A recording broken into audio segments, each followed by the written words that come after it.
My first guest is a friend and also an activist, a very learned person. And I had his brother on earlier this year. This is Mr. Luther Keith. Good morning, Good Luther. morning, Brenda, and it's wonderful to be back.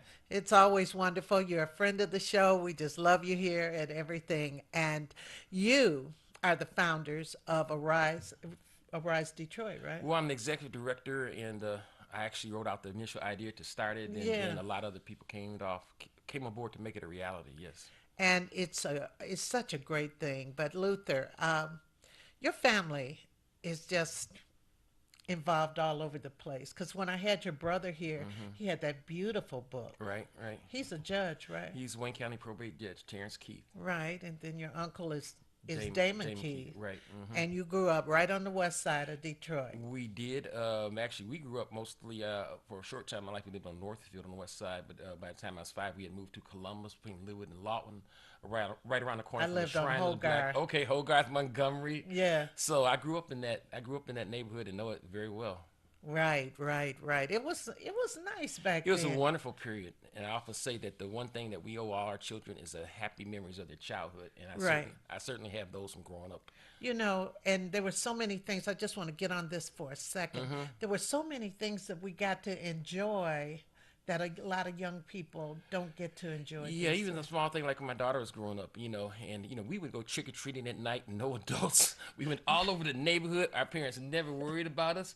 Now you let them go a block. We have to go to some place where there are adults and this and that, and it's And or we'd unfortunate. be in the car Oh yeah, or yeah, with them. but yes, some great things that we had in Detroit back in those days, and I like to feel like that, and we may not have that Detroit, but we're creating a great Detroit, a new Detroit that people can enjoy and feel proud of Right, right right. now. Well, I remember, and this is the last thing, on Dexter, my dentist was right on Dexter. I lived on Hmm. Hogarth right off of Dexter. My Hmm. dentist was right on Yeah, Dexter. We had businesses, yeah, so yeah. many Yeah, businesses in the absolutely, neighborhood. absolutely. And we're slowly working our way back with business and entrepreneurship is a big part of the work that's going on in Detroit right now. So it's happening. It takes a little time, but Yes. it's like Brenda. I know you're a great reader. It's like reading a great story, and that's what we're doing right now. We're reading a great story for Detroit, and we're going to keep working with it. And at the end of the day, we hope to make it something really wonderful. Well, tell me what your idea for Rise Detroit, where did that come from? Well, I like to say I only have one liberal arts degree, so I'm not brilliant. We can stat. But, back at that time, I had been working at the Detroit News, as you know, for many, many years. And I was a Yes. columnist toward the end of my career. I used to write columns about how we're going to, deal with issues like crime, poverty, neighborhoods, how to help people. And occasionally I would put out an idea, and it would be a good idea, but people would say, Luther, that's a good idea. Who's going to do it? That's a good idea. Who's going to do it? And then the other response I would get to a lot of my columns from white readers would be, why aren't black folks doing anything about these problems? Then the black readers would tell me, Luther, we're trying to start a mentoring group or a block club. Can you help us or publicize it? And what occurred to me that there were lots of organizations all over the city working very hard, but either we didn't know what they were doing or they weren't having an impact. And so what occurred to me was that we needed an organization to be an advocate and champion for all the organizations, to get more people involved with the groups that we already have, and do a better job of telling those stories so people know what they're doing. So the mentoring group that only had 10 people, how can we get them 20? The cleanup effort that has 30, how can we get them 60? So my thought was to make a call to action, create an organization that be an advocate and champion to get more people involved in those organizations, work with local media and use media to better tell that story. And as people see the story, they become more inspired, more people are going to come involved. So we started with 22 organizations. The Skillman Foundation funded this idea, which I still have 3 pieces of online paper that I wrote the idea on a magic marker, believe it or not. Right, you keep those Yeah, things yeah. to Because show. next year will be our 10-year anniversary, so we want to do something with that. But so they funded us, and we started with a volunteer fair down at Campus Martius Park. July 24th of 2006 was our first event, Campus Martius Park. We invited organizations to come down and had the community come down to sign up as volunteers. And from that first 22 organizations, we've grown to over 400 churches, block clubs, community groups, business, media outlets. And the next year, we started the first Neighborhoods Day, which was about showcasing the work of neighborhoods with 50 events all over the city. Last year, we had over 220, thousands of people involved. I literally get calls from all over the country. I'm going to Chicago in 2 weeks to talk to folks in Chicago about what we're doing in Detroit. Yesterday I was in Saginaw. They want to know what's going on in Detroit. So we've created something special here, but it's not because of Luther King, because the people in Detroit, the people in Right, these neighborhoods right, are right, so committed. right. And it's been a very inspiring thing for me to be part of. So I'm thrilled to do what I do. And what I love is the fact that people are saying, why should I move? Yeah, Because a lot of people say, "Hey, why don't you just move?" yeah, That's the easy way yes, out. yeah. Why don't you? You've been in this neighborhood 20 years, 15 years, 30 years. What can we do to improve it? And so you got the neighborhoods together, that first neighborhoods day, and what did you do? Well, what we did is basically we asked each group to do something in their own neighborhood to kind of show what they're making a difference in their community. What were What should, some of the well, things? like starting with your basic community cleanups, we had people build houses with Habitat for Humanity. We had people plant urban gardens. We had health fairs. We had concerts. We had parades all over the city in virtually every zip code. And so every year it's steadily grown. Next year we jumped to 100 events and 125, 150, 175. And Last year we had this is 200. one day.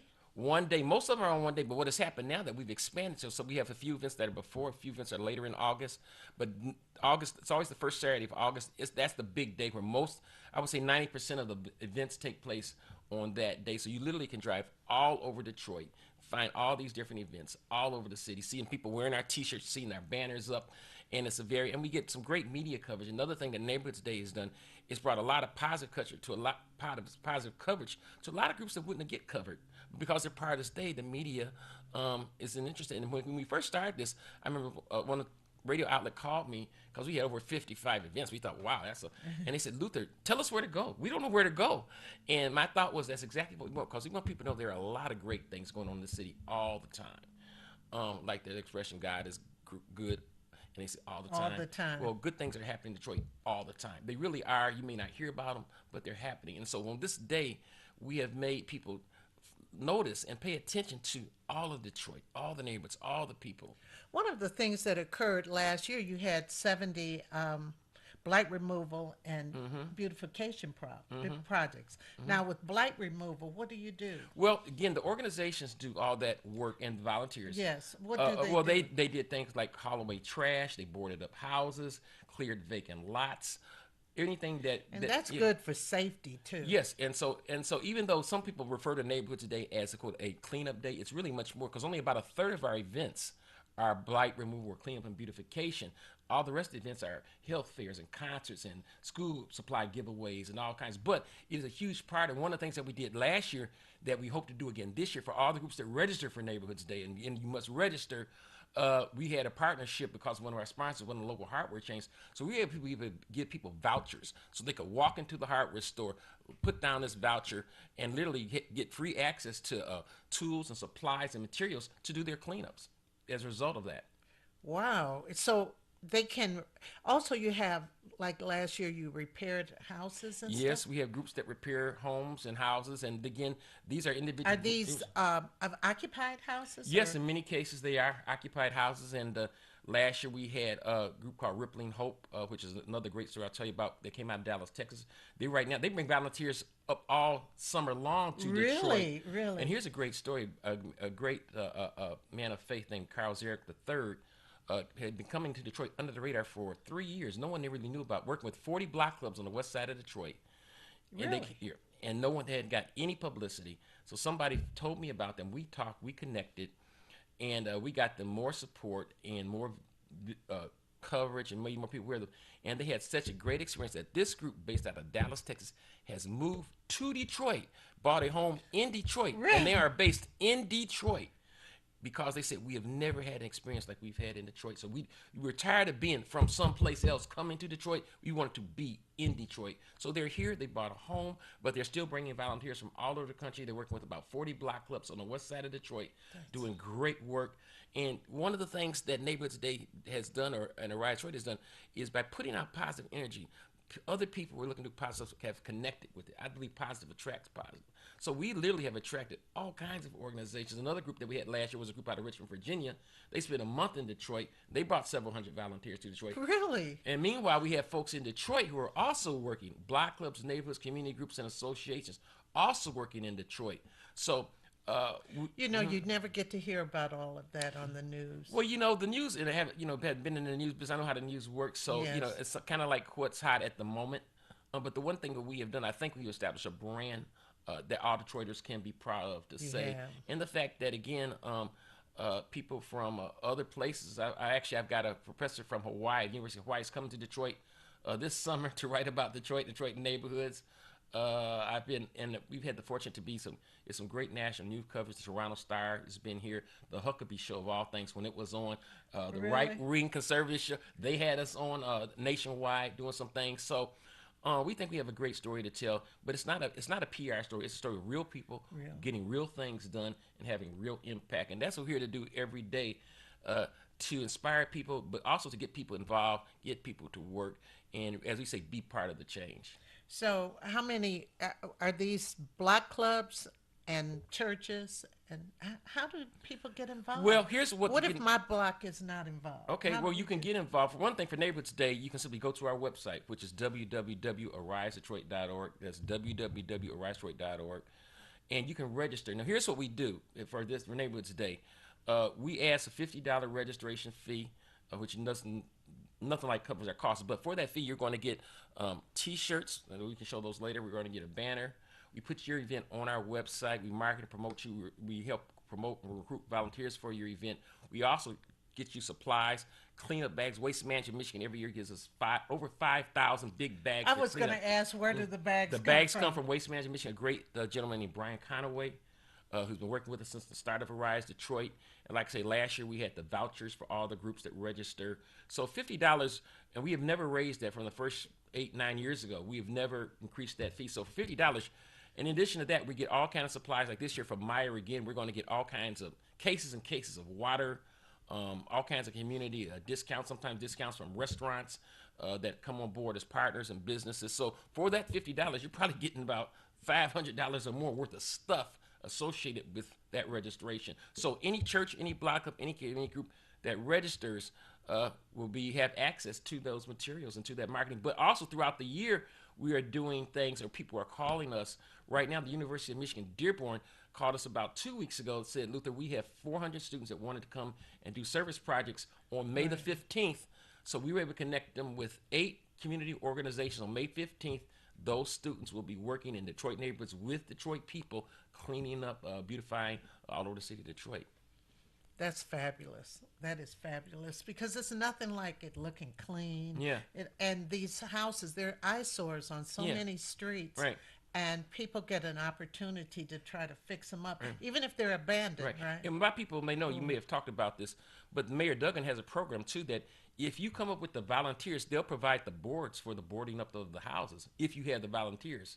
So there's a lot of things going on right now toward sprucing up Detroit, making Detroit look better. And just like when you put on a nice outfit like you have on right here, you feel good, you look good, people compliment you, and your whole approach to life is better.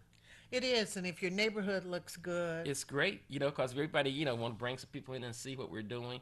And the other thing, and people actually can go to our website, www.arisedetroit.org. We have a wonderful video, about 5 minutes of Neighborhoods Day from people all over Detroit I wish we had talking. that. Maybe when we come Hopefully, back, we'll yeah, I bring was that going to back. tell you Yeah, next we'll do time. that. I'll But make sure. but it's really inspiring. And I tell you, Brenda, I'm actually astonished. And like when I went to Saginaw just yesterday, and I talked about 30 or 40, and what they wanted me to come because they had heard about us, and they're trying to again bring people together and to get some things done. And the number one thing with the Rise Detroit, we're a coalition. We bring people together to work together to make a change. And it's really very simple. I say there's 3 things you need to affect change, whether you be Barack Obama or the mayor of Highland Park, and that is you need people, you need a plan, and you need action. Absolutely. People, plan, action. Then it's just a matter of how big it is. But if you can get people, you can get a plan, you get action, you can change things. Absolutely. And the people, you're getting the people. Right. The plan is very important Right, because right. you don't want people just Right, haphazardly right. doing things. Can you tell me of any stories that people have of any neighborhoods that you've seen transformed? I'm Well, sure there's you've seen so many. there's so many individual where people are working. I could tell you about a woman named Olivia Shakur, who runs the St. Mary's Community Council on the west side of Detroit. They've been doing parades forever on the west side of Detroit. She galvanizes people. They do crime patrols. She brings everybody together in a positive way. I could talk to you about Shirley Birch, who runs a Cup Community United for Progress. She's formed a partnership with the Belmont Shopping Center over there at 8 Mile in DeQuinder with a Right. gentleman named Tom Belts Petsoy. She's done a great job to get businesses to support youth programs out there. Todd, it's a wonderful shopping center in Detroit. They've been doing it for years and years and years. I could tell you about a woman named Felicia Andrews, who works for the city of Detroit, who several years ago got tired of seeing a blight in her neighborhood. You know what she said, Brenda? Wherever she went, she said they should clean that up. They should tear that down. They should do this. She finally said, "Who is Daisha? Is that a person?" And she formed her own group called Right. Team 313. Got young people, and every summer they're working every That's weekend what I was doing going to work. ask about. What if I'm a citizen and I just want to do something, and I might live in an apartment, Yeah. not a Yeah, neighborhood right, of right, such. right. What can I do? You know what? You can. It's very simple. Talk to your neighbors. Talk to the people who live with you. Here's how block clubs start. And we get a lot of calls about block clubs. There's a group, Black Family Development, does a lot of great work developing block clubs. And what they do, they come out with the food. You just say you bring them. They'll come out and bring the food to you. Yeah, that's the set way up to your get a block lot of club. people to come some places. But They but got food. but here it's a very simple concept. But you have to connect with somebody. So you get 3 or 4 people that live in your apartment complex and say, what can we do to make our apartment better? Or shouldn't we all know each other? Just start with something simple. We don't even all know each other who live here.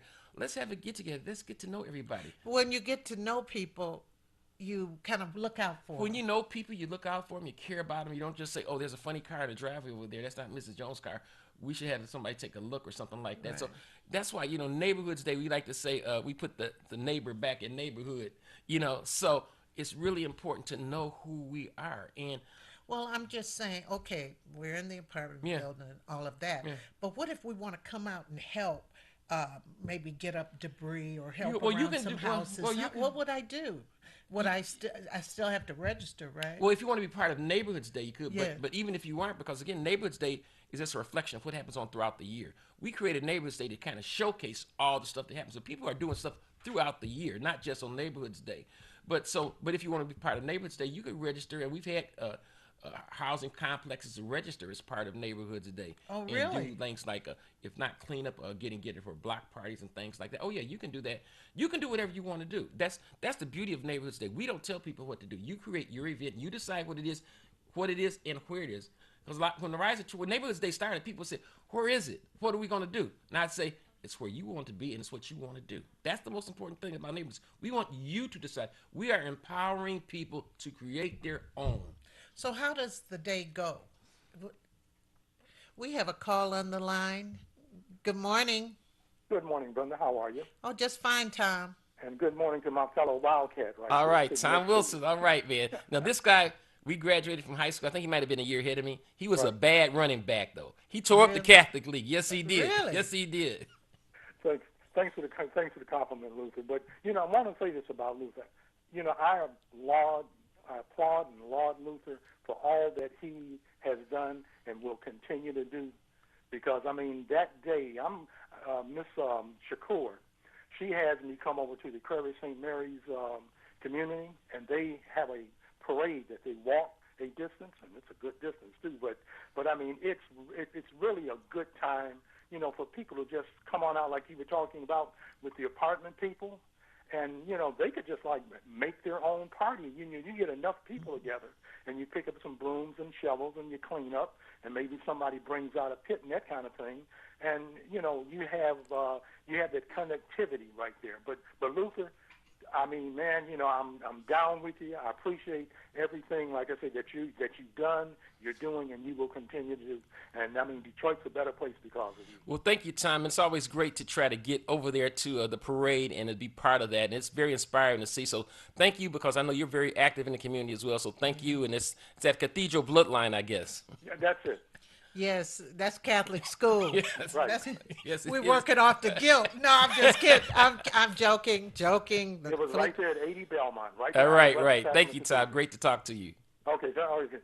Bye. Thank you. Yeah, that Prairie St. Mary's community. I used to belong to St. Mary's of Redford, and Okay. my mother's a parishioner there now. And it used to be a beautiful community, and I think, and I've ridden by there, it still looks pretty Yeah, nice. and this is the thing.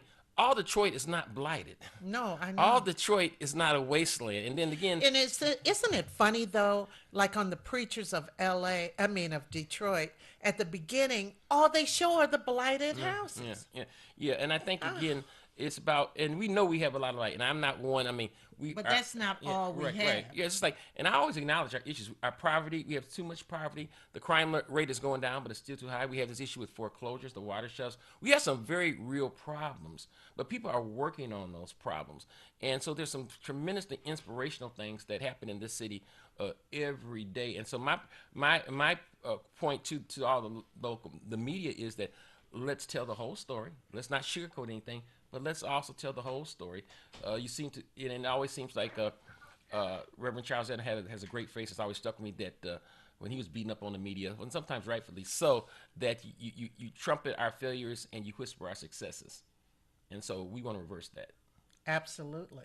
Absolutely. If you change the climate, when you change the climate, all will come. That's a great point because the first 6 years of Arise Detroit, when we started, whenever the national media came in, they were all writing the tragedy of Detroit. Time magazine, they write the same story. Detroit's going down. There's no hope for Detroit. In the last 2 years, since the bankruptcy, some other things has happened.